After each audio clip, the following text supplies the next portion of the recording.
we will have a readout from the White House physician. Last night, Karolina arrived back safely in the United States after being detained in Russia for more than a year. Since Inauguration Day, President Trump and his team have secured the release of more than 40 detained Americans abroad. This is more than half of the number of Americans released by Joe Biden in 4 years, and President Trump has brought these Americans home in 80 days. This administration will continue to work hard to bring Americans home from around the world. As I've said before, and I will say it again today, everybody in this room has access to the most transparent and accessible president in American history. The cabinet meeting yesterday was further proof. President Trump asked each secretary to provide an update to all of you in the media on the critical work they are doing at their respective agencies to deliver on his agenda. And according to new reporting from the Washington Times, who I believe is in this room today, President Trump answered nearly 100 questions from the press, all of you, during his first 3 open press cabinet meetings this year.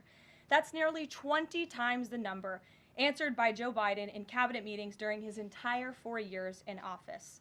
In more excellent economic news that was released yesterday, the Consumer Price Index report showed inflation fell to 2.4% in March, smashing expectations for the second straight month in a row. This marked the first drop in consumer prices dating all the way back to the COVID pandemic. Prescription drug prices saw the largest monthly decline on record. Prices for airfare, used vehicles, and car insurance all decreased as well. And energy prices fell 2.4% in March, driven by plummeting gas prices around the country. Also yesterday, House Republicans answered President Trump's call to move forward the budget resolution and officially set the stage for the passage of one big, beautiful bill. The American economy will boom after this bill is passed and the rest of the president's pro-growth agenda goes into effect. The largest tax cuts and deregulation in history, coupled with our energy industry unleashed and renegotiated trade agreements that put America first, are the ultimate formula to usher in the golden age of America. On that note, more than 75 countries have now reached out to the Trump administration, eager to address the trade issues that have exploited America and hurt our workers in the process. The phones have been ringing off the hook to make deals, and these countries wisely heeded President Trump's warning not to retaliate, and as a result, they were rewarded with a 90-day pause and substantially lower reciprocal tariff rates during this period so potential solutions can be achieved. Past presidents just willingly accepted the failed status quo on trade that ripped off our workers and our companies. But that's not who this president is. He creates his own leverage and negotiates deals better than anyone else who has sat in the Oval Office before him. And that process is currently underway. On another matter, the deadline for registration under the Alien Registration Act is today. All foreign nationals present in the United States longer than 30 days must register with the federal government. Failure to comply with this is a crime, punishable by fines, imprisonment, or both. As President Trump and Secretary Noem have both said, if you register and you leave now, you choose to self-deport. You may have the opportunity to return later legally. But if not, you will be arrested, fined, deported, never to return to our country again. The Trump administration will continue to enforce our nation's immigration laws. We will not pick and choose which laws to enforce. We must know who is in our country for the safety and the security of our homeland and for all American citizens. I also have a note from the First Lady to share with you on this Friday. On Tuesday this week, First Lady Melania Trump celebrated the advancement of the Take It Down Act in the House Energy and Commerce Committee. The important legislation passed the committee with bipartisan support, and as you may remember, the President talked about this bill in his address to a joint session of Congress last month. The First Lady remains dedicated to her championing child well-being, ensuring that every young person can thrive, and of course, championing her Be Best agenda. We urge Congress to swiftly pass this important legislation. Here in our new media seat today, we have Jordan Berman. Jordan is a social media content creator and influencer and a lawyer who grew up following breaking down the news from a neutral perspective. Jordan is the host of her own podcast called Unbiased Politics, where she dissects the top stories from the week from a legal perspective. Jordan focuses on bringing back real journalism from a nonpartisan perspective and has mastered explaining complex legal decisions to a mass audience in the short term short-form context. Her two biggest platforms are TikTok and Instagram, where she has roughly 500,000 followers on each. With that, please kick us off, Jordan. Thank you. As you know, yesterday the House passed the SAVE Act, and many married women, soon-to-be married women, are concerned that the new voter ID requirements may inhibit their access to the polls. What assurances can you give women voters in America to ease their concerns? Sure. Well, the SAVE Act, as you mentioned, was passed by the House yesterday. This is the Safeguard American Voter Eligibility Act. I believe I'm getting that correct. And this act is a common sense measure. It would require proof of citizenship for voting in our elections. The Democrats have been fear-mongering about this bill, have been saying that married women, if their name has changed, they didn't change it on their identification, would not be able to vote. That is complete fallacy. There are outlined in the bill about how to avoid that. The president very much supports a common sense solution to ensuring that only citizens can engage in our elections. This is critical to improving the integrity of our elections and also the trust that American citizens need to have in our electoral process. So the president supports this bill, and that is a myth that has been proven wrong by the text of this bill, and I believe some of the co-sponsors of the bill have been very vocal in addressing that. And certainly I myself, as a married woman, would not stand before this podium if the president did not support such a common sense measure. Thank you. For my next question, I actually want to give a voice to the American people. I sourced the question from one of my listeners. Her name is Bryn. She is from Oregon. And she asked, what, if any, plans do you have, the administration, for the money that will be generated by tariffs imposed on foreign goods? How will the administration facilitate the development of American industries when many critical components, labor, parts, etc., are much cheaper and more feasible from foreign entities? It's a great question from your listener, and I want to thank her for submitting it to you to ask. That's the part of the new media seat, is so that everyday Americans across the country have a voice in this room. So thank you again for being here. Thanks for the question. The president's point about his trade and tariff agenda is to bolster our manufacturing industries here in our country, to bring down the cost of living here in our country, and to ensure that we are maintaining critical supply chains here in America. We cannot be dependent on countries like China if we want this country to be strong and wealthy. So the president wants to restore wealth to America by shoring up these jobs here at home, which will result in good paying jobs and higher wages for the American public.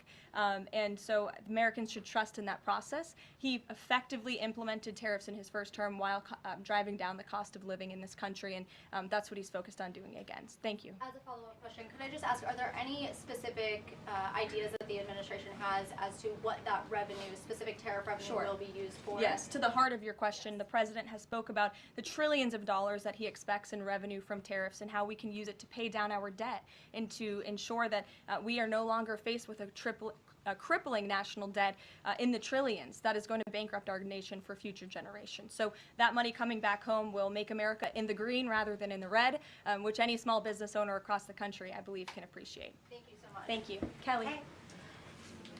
Tomorrow there will be negotiations between the United States and Iran in Oman.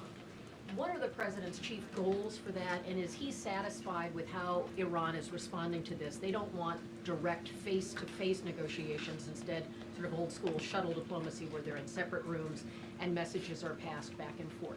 So is the president comfortable with the arrangement there, and what is the chief objective? Well, I have spoken to both the president and also his national security team who will be engaged in these discussions. These will be direct talks with the Iranians, and I want to make that very clear. I also spoke to the president just last night about his goal when it comes to Iran, and he has reiterated repeatedly to all of you publicly and also privately to his team here at the White House, his ultimate goal and the ultimate objective is to ensure that Iran can never obtain a nuclear weapon. The president believes in diplomacy, direct talks, talking directly in the same room in order to achieve that goal. But he's made it very clear to the Iranians, and his national security team will as well, that all options are on the table, and Iran has a choice to make. You can agree to President Trump's demand, or there will be all hell to pay. And that's how the president feels. He feels very strongly about it. And can you update us on Mr. Witkoff in Russia and what's happening with direct communications with Vladimir Putin? I can confirm that Mr. Witkoff is in Russia to have direct communications with the Kremlin and with Vladimir Putin. This is another step in the negotiating process towards a ceasefire and an ultimate peace deal in Russia and Ukraine. As these negotiations are ongoing, I obviously will not get ahead of the president or his team, but I think the president has been quite clear that he's been continually frustrated with both sides of this conflict, and he wants to see this fighting end. He wants the war to end. We believe we have leverage in negotiating a deal, to a peace deal, and we're going to use that leverage, and the president is determined to see this through. Sure. Thanks, Caroline. President Trump has said China wants to make a deal on tariffs. The president says he has a great relationship with Chinese President Xi. He's willing to speak with him directly. Why doesn't the president just pick up the phone and get this ball going? All of the things the president just said are true. The president, as I said from the podium just a few days ago when I was up here, would be gracious if China intends to make a deal with the United States. If China continues to retaliate, it's not good for China. The United States of America is the strongest, best economy in the world, as evidenced by the more than 75 countries who have called the administration immediately to cut good deals. So the president wants to do what's right for the American people. He wants to see fair trade practices around the globe, and that's his intention and his goal. So is he waiting for China to make the first move here? I'm not going to comment on communications that are happening or may not be happening, or either way. We'll leave it to our national security team to get these discussions underway. And as always, in the effort of transparency, we will provide updates moving forward. But the president has made it very clear he's open to a deal with China. Why is he optimistic that China's going to make a deal, or wants to make a deal? If they're not talking, where's that optimism come from? He's optimistic. Hey, Sean. why would any of our allies work with us to isolate China in a trade war if we're treating friend and foe alike? You'll have to talk to our allies who are reaching out to us. The phones are ringing off of the hooks. They've made it very clear they need the United States of America. They need our markets. They need our consumer base. You saw Prime Minister Benjamin Netanyahu in the Oval Office with the president saying that he was going to bring down all of their monetary tariffs and their non-monetary tariff trade barriers as well. We've heard from South Korea. We've heard from Japan. The president has spoken to Vietnam. We have Italy coming to the White House next week. There's a reason for that, Sean, and it's because they need the United States of America and our business model and our markets to survive, and the president is using that leverage to our advantage. Michael. Hey, thank you, Caroline. Two-part question on China. Beijing says it will simply ignore any further tariff escalations from the U.S. Does President Trump see this as China backing down? And as a follow-up to that, what do you say to people like Shark Tank's Kevin O'Leary who say, you guys simply haven't tariffed China enough? Look, the tariff rate on China remains where it was yesterday, at the 145% level. The president made it very clear when the United States is punched, he will punch back harder, and he hopes to make a deal that benefits the American worker and our companies that have been ripped off for far too long, and he's finally taking bold and courageous action to do that. You know, taking on China is, in the terms of trade and tariffs, is something that both Democrats and Republicans alike have spoken about for decades. President Trump is finally doing it. Caroline, real quick, the president of El Salvador is coming to the White House on Monday. Does President Trump want him to bring Kilmar Abrego Garcia with him? The Supreme Court made their ruling last night very clear that it's the administration's responsibility to facilitate the return, not to effectuate the return. I believe the Department of Justice just filed another brief in the lower court. I would defer you to that for any updates. But as you mentioned, President Bukele will be here at the White House on Monday to talk about the cooperation that is at an all-time high. And we very much appreciate President Bukele and El Salvador's cooperation and the repatriation of El Salvadorian gang members who the previous administration allowed to infiltrate our country. Sure. Thank you very much, Caroline. The president spoke quite highly of the great relationship that he has with the Turkish president. We know that the president might be heading off to the Middle East very soon. Is he planning to meet with the Turkish president, either here in the White House or in Turkey? Any plans? I don't have any details about the president's overseas trip other than to say he was surely going to Saudi Arabia. There could be more countries as part of that trip. We're working on the details, and as I've said repeatedly, we will provide the details of that trip as soon as possible. A trip to Turkey, or his invitation to the Turkish president, is under consideration? I'm not going to comment on the details of the trip, but once they're confirmed, I will certainly let you all know. Yes, Stephen. Thank you, Caroline. I'd like to ask you about presidential health and also about tariffs. On presidential health, are there plans for the president's physician to come here and take our questions? And also, President Trump repeatedly makes remarks about the former president's health. Is he considering using his executive powers to bring any greater transparency there? As I have said, the president is undergoing his long-scheduled physical. It's a yearly physical that every president receives, and we will provide an update on that by the president's physician as soon as we possibly can. And about the former president and transparency regarding his health, are there... Well, I can tell you there was certainly a lack of transparency from the former president, from the entire former administration, and frankly, a lot of people in this room when it came to the health and the competence of the former president of the United States, Joe Biden. There was one of the greatest cover-ups and frankly political scandals this nation has ever seen. It's been unraveled in some recent books that are being written by journalists who engaged in that cover-up and scandal, which is quite ironic. But this president is clearly committed to transparency. You in this room see him and hear from him on a daily basis.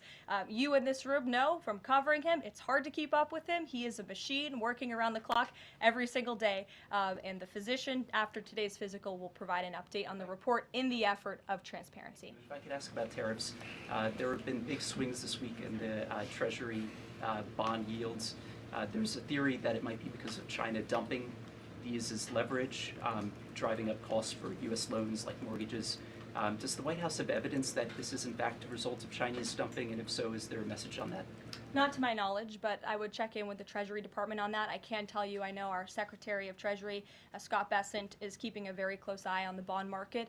He spoke about it at the White House this week, and I know he's keeping his eyes on it day to day. Ed. Thanks. Thank you, Caroline. So the administration, I have an administration source who's telling me that we're weeks away from the first deal with the country over tariffs. Where is the administration? How soon can we see that? And what country is that first one? I won't reveal or get ahead of our trade team as these negotiations are obviously ongoing, but I can tell you very good progress has been made. Jameson Greer was on television this morning and I spoke to him, and he confirmed that more than 15 offers are already on the table, which is remarkable in just a mere matter of days. And as I said earlier, we've heard from more than 75 countries around the world. This is a team effort. The president has a team of great, brilliant advisors who have been with him every step of the way, and all of them will be divvying up the workload. And I just want to give the president and his trade team credit for taking this on. This is a massive undertaking. There's no doubt about it. We take it very seriously. The president is determined to renegotiate global trade on behalf of American workers. And again, you've seen people on both sides of the aisles calling for this for years, but I think no other president lacked the courage or maybe the work ethic or the stamina to take on such a task. And I know there were some questions about the president's delayed departure earlier to Walter Reed. I'd like to address it was because he's working on this very issue, so he was running a bit behind this morning. On the 90-day pause, what would the president need to see in order to extend that 90-day pause for countries on tariffs? Well, I think the president addressed this yesterday when he said he's hoping that there will be good deals made before the 90 days is up, and we will cut those deals as soon as we possibly can, country by country, tailor-made deals for each and every country as they all propose unique challenges and unique assets to each country, advantages rather, and when that 90-day mark hits, the president will make that decision then. One more, if I could, on a different subject. So a bird earlier attacked my colleague, Peter Ducey, during a live shot at I'm the wondering White if House. that's why Peter is absent from his seat. Is he doing okay? He's recovering. Has anyone checked on him? He's recovering. Is anyone looking into that incident? I could check in with GSA to see if anybody here is looking into it. I also understand there was a mouse in the briefing room earlier today, so I'm hoping somebody checked in on that, as I'm hoping it doesn't run up here and distract me. That would be a good way for all of you to distract me, actually, have a mouse come run up here. So I'll get an answer for you on that, out of respect for our good friend Peter. Jeff? Why is American consumer confidence so low? Look, I think there's a great optimism in this economy, great optimism for the American people, a lot of reason for people to feel optimistic. The president is, as I just said, trying to renegotiate the global trade agenda that has ripped off the American people for far too long. As he said, this is going to be a period of transition. He wants consumers to trust in him, and they should trust in him. Look at what he did in his first term. And I just want to reiterate all of the reasons to be confident since you asked, Jeff. For those watching at home, yesterday the CPI report, inflation declined massively. Consumer prices are dropping for the first time in years. Energy prices are down. In fact, oil prices are down 20% since this president took office. Wholesale prices fell again. There have been trillions of dollars in investments into this country. Every day, the president is signing executive orders to cut regulation, especially when it comes to Environmental Protection Agency, our energy industry. That's going to unleash the economic boom in this country that we saw in the president's first term. So trust in President Trump. He knows what he's doing. This is a proven economic formula. What is he asking of Americans at this time? He talked about transition costs, transition problems. Is he asking something specific for Americans to do? No, I think the president is asking for Americans trust in Trump, as I just said, trust in his economic agenda and formula. It's a proven formula that works. And by the way, clearly the American people do in fact trust him because they did just overwhelmingly elect him to this office. Jennifer. Is he going, I'm asking about the physical, is he undergoing any general anesthesia? And can you outline any of the other tests that he's doing today? He is not. He is undergoing quite a few tests, imaging. Again, it's a it's a yearly physical, so there's quite a lot that goes into it to make sure the president is accomplishing all of his goals, and we will provide a readout of that as soon as we can. And will you be committed to releasing all of the results, as many of the results as possible? Of course, yes. The president's physician will do that. I spoke with him this morning. Sure. Will you guys also consider releasing the president's fitness plan? He actually looks healthier than ever before. Healthier than he did 8 years ago, and I'm sure everybody in this room could agree. Is he working out with Bobby Kennedy? And is he eating less McDonald's? I can confirm the president is in very good shape, as you see, on a near daily basis here. And in that vein, thank God it's Friday. It's been a very long and busy week here at the White House. We will see you all on Monday, and we will release the results of that report as soon as we can. Have a great weekend, everybody. Thank you. Have a great week.